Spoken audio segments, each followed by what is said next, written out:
Afternoon, folks. Welcome back to Undercover ET UK. Well, it's still morning here, but I wanted to just break this to you guys. We've got another missing plane, or another plane incident, this time over Alaska. Really, really odd how many incidents we've had in the US in just the first 6 weeks of the new year.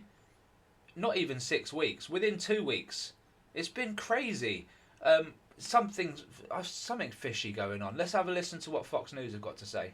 Alaska. I want you to take a good look at your screen. On this Friday morning, the Associated Press reporting an aircraft carrying 10 people across Alaska's Norton Sound south of the Arctic Circle went missing Thursday afternoon, and rescuers, they continue to search into the night and into this morning for any sign of the aircraft. The Bering Air Caravan was heading to Nome with 9 passengers and a pilot, according to Alaska's Department of Public Safety. Authorities were working to determine its last known coordinates. The disappearance marks the 3rd major incident in U.S. aviation in just 8 days. A commercial jetliner and an Army helicopter colliding near the nation's capital on January 29th, killing 67 people. A medical transportation plane crashing in Philadelphia on January 31st, killing the 6 people on board and another person on the ground. What we know at this time is the Cessna Caravan left around 2:37 p.m. Officials lost contact with it less than an hour later. This coming from David Olson, the Director of Operations for Bering Air. He also goes on to share that the aircraft was 12 miles offshore, sharing that with the U.S. Coast Guard. Bering Air serves 32 villages in western Alaska. Most destinations receive twice daily scheduled flights, Monday through Saturday. Airplanes are often the only option for travel of any distance in rural Alaska. Okay, so it really is starting to sound like she's not got much more information for us other than flight times and how they go about their normal journeys during the day.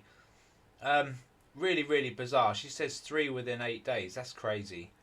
3 incidents. I mean, all different within, their rights, but it's just unheard of, isn't it?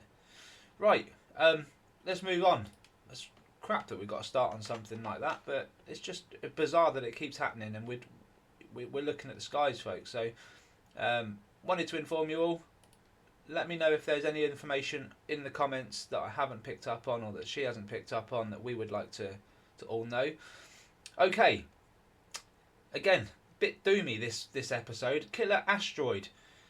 So before I go on, it's not a killer asteroid that's going to smash the Earth and wipe everyone out. It's not one of the dinosaur ones. But what it is, it's an asteroid they have eyes on at the moment that has a 1 in 65 chance, supposedly, according to other reports. I don't know what these people are going to say, but apparently it has a 1 in 65 chance. So let's listen to the report and then we'll talk a bit more. Discovered asteroid that is being called a potential city killer. The asteroid, known as 2024 YR4, was first spotted December 27th by the El Salce Observatory in Chile. NASA's Jet Propulsion Laboratory calculates there is a 1.6% chance it will hit Earth on December 22nd, 2032. Astronomers say based on its brightness, the asteroid is between 130 and 300 feet wide. So we have a handy graphic on your screen to compare. So the asteroid that struck Earth 66 million years ago and wiped out the dinosaurs, well, that one was just over 6 miles wide. For more, let's bring in CBS News space consultant Bill Harwood. Bill, good to see you. This asteroid is now rated a 3 out of 10 on the Torino Impact Hazard Scale. So what does that mean? Is this something we need to be worried about? Well, not worried particularly. It just means we need to pay attention to it. This scale goes from 0 to 10, 0 meaning there's virtually no chance of an impact, 10 meaning a climate-destroying, world-destroying sort of impact. Never seen anything like that since the dinosaurs, obviously. But there is a slight chance that this one could come by and hit us in 2032, as you said. The tracking is not very precise yet. They'll get another chance to really nail down the orbit when it comes back by Earth in 2028. And by that point, hopefully, the numbers will show that there's 0 chance of hitting the Earth. But right now, they're certainly paying attention to it. They want to make sure they can nail down this orbit in time to do something if necessary. Well, there you go. So a small chance, but two still too big of a chance for them to not look at it. They have to look at it. Well, how do I link it to UFOs? Could well be that something like this triggers a UFO disclosure, because they certainly won't allow us to send any nukes up into space to deal with something like this. And that must be a concern for anyone that's up there, right? So who knows? Who knows? Maybe, you know, disclosure apparently, according to the remote viewers, Courtney Brown and his colleagues, they say disclosure has to happen this year, and that's come from the ETs directly. Why? Who knows? Who knows? It's food for thought, isn't it? Food for thought. Okay, last one. And this one, again, this is... I apologise for this being such a horrible... just such a horrible episode. It's probably my worst. But I wanted to just talk a little bit about Senator John Kennedy. If you listen to what this guy's got to say, and I won't play too much, but if for anyone who's like on the fence and they're like, nah, government doesn't lie to us, or the secrets don't run deep, or they don't start wars or spend money or spread agendas like some people portray, just listen to Senator John Kennedy here, Republican from Louisiana.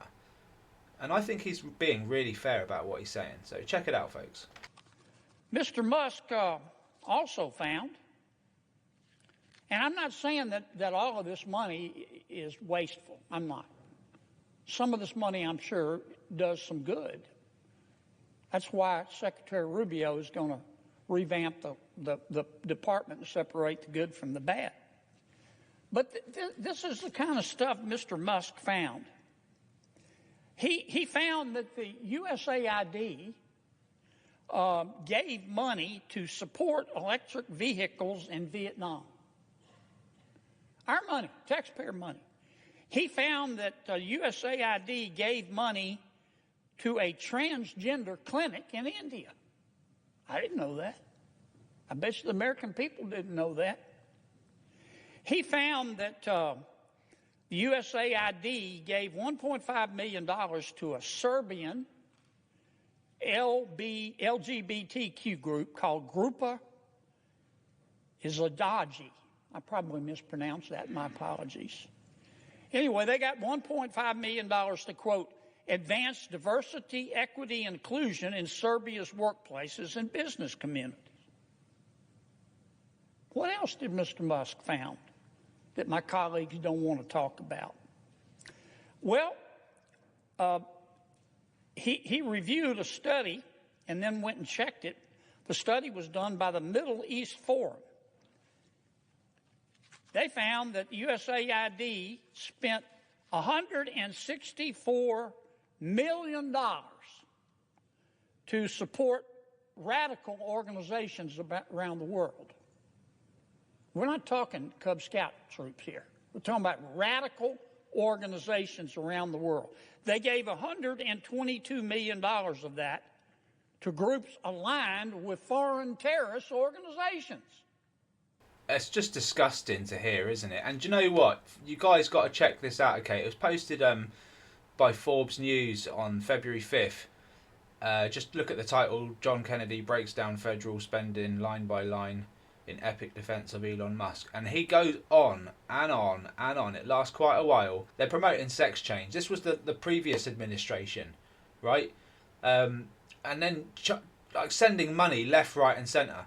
And the people that are really trying to slam Elon Musk at the moment are the people that are trying to hide stuff.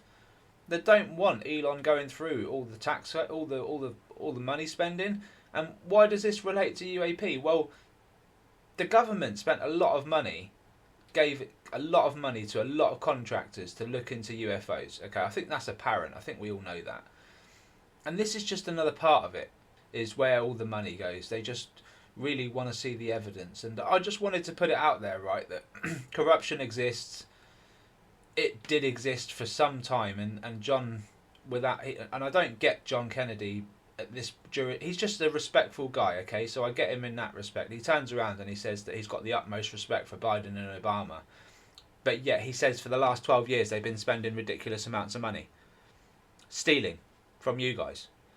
So he says in one hand that he respects them, and in another hand he wants this looked at. So, well, you know, does that mean that his respect will change?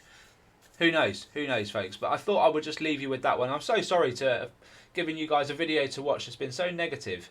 But I promise you, do you know what? Fuck it, do you know what? We shouldn't end on that bombshell.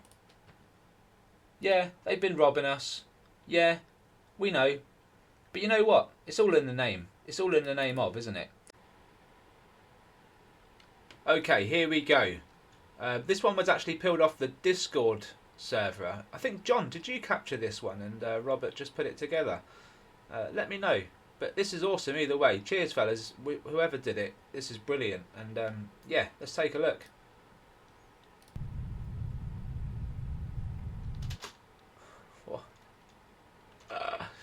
Look at that thing. Woo! Look at that. Bloody marvellous that is. Look at that. It's right in the cloud line there. You know what? I'll take it. Shall I do a couple? Just to end it on a good note, because that was really savage, that first slot, wasn't it? I'm sorry, folks. We can't have that. Oh, look out, look. Bloody looking at it. Amazing. And this is slowed right down. Obviously, the pilots aren't going to see this with their eyes. They just won't capture it. Maybe they've got some kind of radar stuff on there. But flipping heck, man. How did they not see that?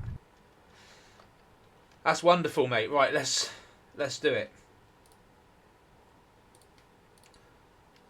Let's do it. So I've got so much to show you over the weekend, and I'm still trying to edit the interview, folks. So I'm a one-man band. Give me time. Also, the views, and I need to see the views going up as well. I really want to get that interview out at the right moment. So encourage me, folks. Encourage me. Look at that. That's flipping awesome, mate. Wow. Just can't go wrong with that, man. Oh, look at that, mate. Flipping heck. Thanks, chaps. That's exactly what we do. And Robert, I know you've sent me an email. I've looked at it. I've responded. Mate, it's mind-blowing. I can't wait to show these guys. Just let me know when I can. Give me the go-ahead and I'll do it. Thank you very much for your time, folks. I appreciate you. Like and subscribe. It's free to do. Support the public's evidence. Support disclosure, folks. Thank you. Take care. All the best. And I will catch you on the next one. Bye-bye for now.